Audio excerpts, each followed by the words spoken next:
Bueno, usted ya sabe que Pío Moa ha publicado una novela que se llama Sonaron gritos y golpes a la puerta, que es una excelente novela, que me la he leído enterita y he disfrutado un montón.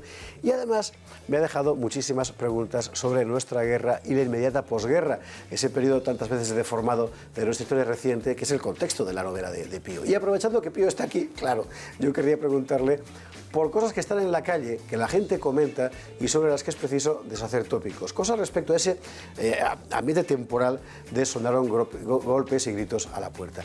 La novela se abre con un brutal episodio de violencia a manos de las milicias rojas. La izquierda siempre ha dicho que era en realidad una violencia incontrolada. ¿Hasta qué punto eran incontroladas las milicias rojas en la guerra civil? Bueno, no he traído la novela para que... Lástima, ¿no? Lástima. Bueno, hay que tener en cuenta que la novela y la historia son dos verdades distintas. Cada una tiene su lógica y muchas veces chocan un poco, ¿no? Pero de todas maneras el trasfondo histórico, una buena novela no debe chocar con el trasfondo histórico, ¿no? Y efectivamente un aspecto de la guerra civil fue la extraordinaria crueldad del terror rojo. Mucho más cruel, indudablemente, que el que practicaron los nacionales, aunque los nacionales también cometieron muchas crueldades, ¿no? Entonces, la historiografía de izquierdas ha tratado de disimularla diciendo que era espontánea. Yeah. No era espontánea. Fue practicada por individuos muy politizados, pertenecientes a los partidos y dirigidos por los partidos. Lo que ocurrió entonces fue que el terror se organizó desde los partidos y desde el gobierno simultáneamente. Entonces, claro, parecía que era espontáneo o incontrolable. No lo era en ninguna manera, ¿eh? Venía de los partidos, de los sindicatos, la CNT, la UGT, etcétera, y del propio gobierno. Yo voy a intentar no revelar en toda la conversación ni una sola clave de la novela, porque se trata de que el lector las descubra, porque si no, en fin. Bueno, pero sí diré que una de las partes más logradas, a mi juicio, de esta novela de Pío es la epopeya de los protagonistas en la División Azul, que realmente fue una proeza desde el punto de vista militar y humano. Pero claro, ¿cómo explicar eso a los españoles de hoy que de aquella guerra solo conocen lo que le cuentan las películas americanas? Bueno,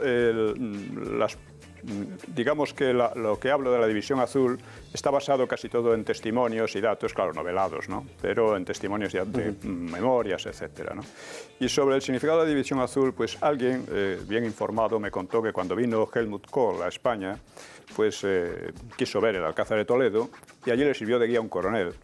Y él le preguntó que cómo sabía alemán, y él dijo que había estado en la División Azul. Entonces le dio un abrazo y le dijo que se sentía orgulloso de saludar a alguien de aquella heroica división. Es decir, que en Alemania dejó muy buen recuerdo, ¿eh? Luego, claro, la división colaboró con Alemania, en fin, era una división de la Wehrmacht, ¿no? Pero su comportamiento fue excelente en general. No cometió crímenes de guerra ni atrocidades. Nadie se ha imputado por tal cosa. Nadie en absoluto. Los soviéticos intentaron hacerlo en vano. Los soviéticos sí cometieron crímenes de guerra horrible, igual que los nazis, por supuesto, ¿no? Y esa es un poco, en fin, el trasfondo histórico, ¿no? Luego las aventuras allí son otra cosa. Las aventuras allí son extraordinarias, están muy bien contadas y uno huele el barro y el miedo, ¿verdad?, en cada página. Otro elemento importante en la novela es la atmósfera de la inmediata posguerra, que tantas veces nos han pintado como una época sórdida y siniestra, y sin embargo ahí había un país entero que luchaba y que trabajaba y que pugnaba por salir adelante. Vamos a ver, si España es hoy lo que es, y sobre todo lo que era hace 20 años, fue por el esfuerzo y el trabajo de aquella gente de aquellos años tan duros.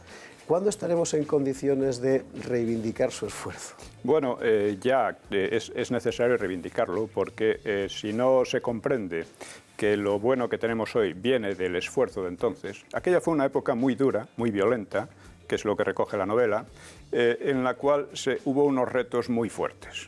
O sea, muy fuertes que ahora las nuevas generaciones que no han tenido aquellas tremendas experiencias y aquellos tremendos retos, pues tienden a no verlo, ¿no?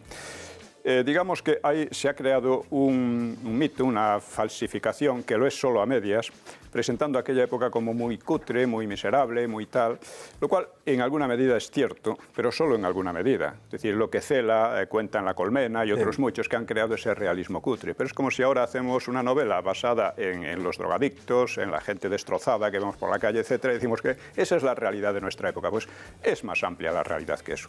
Eso es real, pero hay otras cosas reales. Pues lo que cuenta Cela es real, pero había una realidad mucho más importante y mucho más amplia, ¿no? Que es un poco lo que yo intento mostrar en la novela también.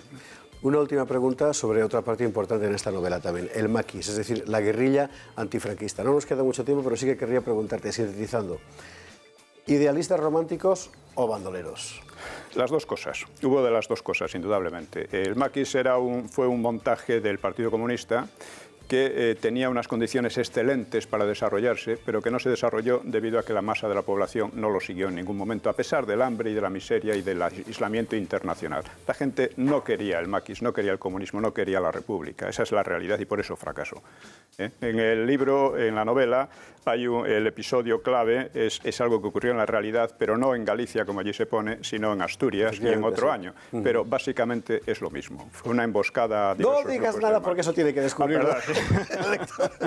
Vale, vale. Muchísimas gracias. Gracias. Yo vuelvo a recomendarle a usted de verdad esta novela, Sonaron gritos y golpes a la puerta, porque sé que le va a gustar.